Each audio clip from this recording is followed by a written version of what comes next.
आज बात उस मुद्दे की जो आने वाले वर्षों में भारत की राजनीति, लोकतंत्र, चुनावी व्यवस्था, सरकारी कामकाज और देश की विकास यात्रा सब कुछ बदल सकता है।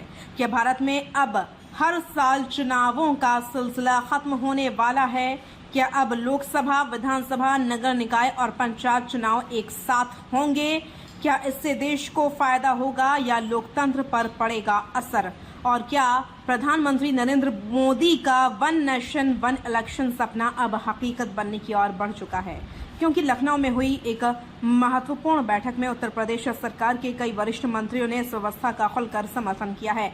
लखनऊ तीज होटल और देश की राजनीति का एक बड़ा मुद्दा वन नेशन वन इलेक्शन संयुक्त संसदीय समिति की बैठक, जहां इस प्रस्ताव पर विस्तार से चर्चा हुई। बैठक में उत्तर प्रदेश सरकार के कई वरिष्ठ मंत्री मौजूद रहे। इनमें उप मुख्यमंत्री केशव प्रसाद मौर्य, वित्त मंत्री सुरेश खन्ना, ऊर्जा एवं नगर विकास मंत्री ए.के. शर्मा, कृषि मंत्री सूर्य प्रताप शाही, पर्यटन मंत्री जयवीर सिंह, पशुपालन मंत्री धर्मपाल सिंह और पूर्व उप मुख्यमंत्री डॉक्टर दिनेश कुमार शर्मा शामिल रहे। यानी राज्य सरकार की ओर से इस विषय पर व्यापक चर्चा की गई। लेकिन इस बैठक में सबसे ज्यादा चर्चा किस बयान की हुई? वह बयान आया ऊर्जा एवं नगर विकास मंत्री ए.के. शर्मा की ओर से।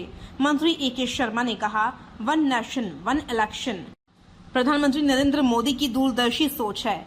उन्होंने इसे देशहित में लिया गया एक ऐतिहासिक फैसला बताया और कहा कि इसे जल्द से जल्द लागू किया जाना चाहिए। उनका कहना था कि इससे लोकतंत्र मजबूत होगा, प्रशासनिक व्यवस्था बेहतर होगी और विकास की रफ्तार कई गुना बढ़ जाएगी। लेकिन ए.के. शर्मा ने एक और बड़ा सुझाव भी दिया। उन्होंने केवल वन नेशन वन इलेक्शन ही नहीं बल्कि वन वोटर लिस्ट का भी समर्थन किया, यानी एक देश एक चुनाव और एक वोटर सूची। क्या यही भारत के चुनावी भविष्य का नया मॉडल होगा? ए.के. शर्मा ने अपने राजनीतिक अनुभव का उदाहरण भी दिया। उन्होंने कहा, वर्ष 2021 से सक्रिय राजनीति में हैं और तब से अब तक उन्होंने लोकसभा, विधानसभा, पंचायत, नगर निकाय सहित लगातार 5 चुनाव देखे हैं। अब 2027 और 2029 में फिर चुनाव होने हैं, यानी महज 8 वर्षों में 8 चुनाव। उन्होंने कहा, एक बार चुनाव होने से हर बार 2 से 3 महीने पहले पूरा प्रशासन चुनाव की तैयारियों में लग जाता है। चुनाव खत्म होने के बाद भी कई सप्ताह प्रशासनिक काम प्रभावित रहते हैं। ऐसे में विकास कार्यों की रफ्तार धीमी पड़ जाती है। यही उन्होंने सबसे बड़ा सवाल उठाया। अगर देश हर साल चुनाव में ही व्यस्त रहेगा तो विकास कब होगा? अब आपको सुनाते हैं मंत्री ए.के. शर्मा ने क्या कहा। सर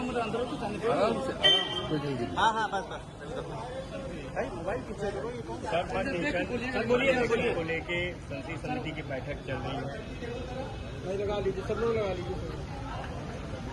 क्या कहेंगे sir? One nation one election जो हमारे माननीय प्रधानमंत्री जी की पहल है, वो देश के हित में है, देश के लोगों के विकास के हित में है, देश को तेजी से प्रगति कराने की दिशा में लिया गया एक कदम है।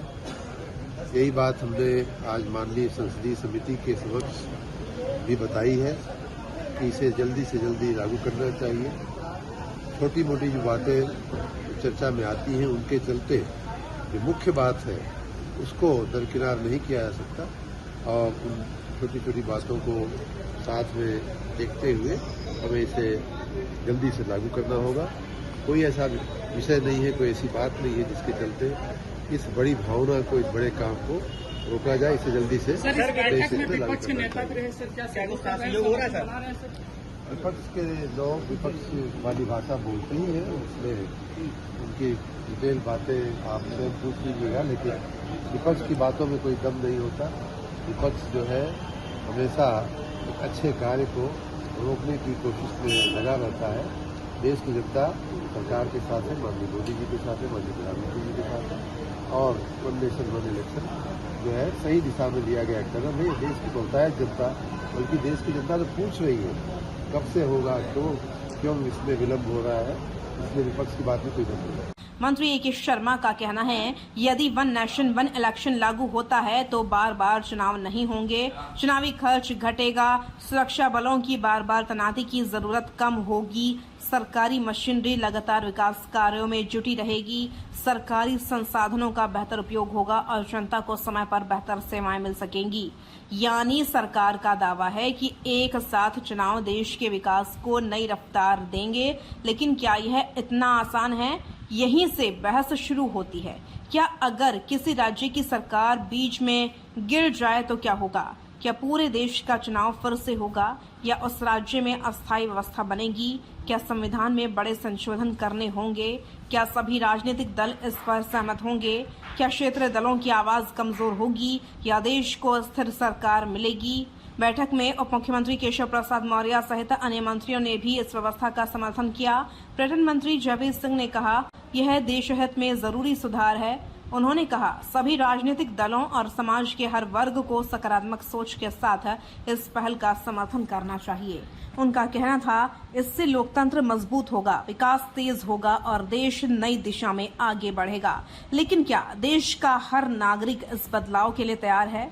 क्या हर बार चुनाव वास्तव में देश के विकास को रोकते हैं या यही लोकतंत्र की सबसे बड़ी ताकत है? यदि वन नेशन वन इलेक्शन लागू होता है तो संभावित फायदे सरकार के अनुसार कुछ इस प्रकार होंगे। चुनावी खर्च में कमी, प्रशासनिक मशीनरी पर दबाव कम, सुरक्षा बलों की बचत, आचार संहिता बार बार लागू नहीं होगी, विकास कार्य लगातार चलते रहेंगे, सरकारी योजनाओं के क्रियान्वयन में तेजी, नीति निर्माण में निरंतरता, लेकिन चुनौतियां भी कम नहीं। क्या होगा अगर किसी राज्य की सरकार कार्यकाल पूरा होने से पहले गिर जाए? क्या राष्ट्रपति शासन लंबे समय तक चलेगा? क्या मध्यावधि चुनाव होंगे? क्या संविधान संशोधन आसान होगा? क्या क्षेत्रीय मुद्दे राष्ट्रीय चुनाव में दबे जाएंगे? इन्हीं सवालों पर देश भर में लंबे समय से चर्चा चल रही है। अब फैसला सिर्फ सरकार का नहीं, संसद का भी होगा। संविधान विशेषज्ञ, राजनीतिक दल, संयुक्त संसदीय समिति और देश की जनता सभी की राय इस ऐतिहासिक प्रस्ताव को नई दिशा दे सकती है। लेकिन एक बात तय है, यदि वन नेशन वन इलेक्शन लागू होता है तो यह आजादी के बाद भारत की चुनावी व्यवस्था में सबसे बड़ा बदलाव होगा। फिलहाल लखनऊ से उठी यह बहस अब पूरे देश की बहस बन चुकी है। क्या आप वन नेशन वन इलेक्शन का समर्थन करते हैं? क्या इससे देश का विकास तेज होगा या इससे लोकतंत्र के सामने नई चुनौतियां खड़ी होंगी?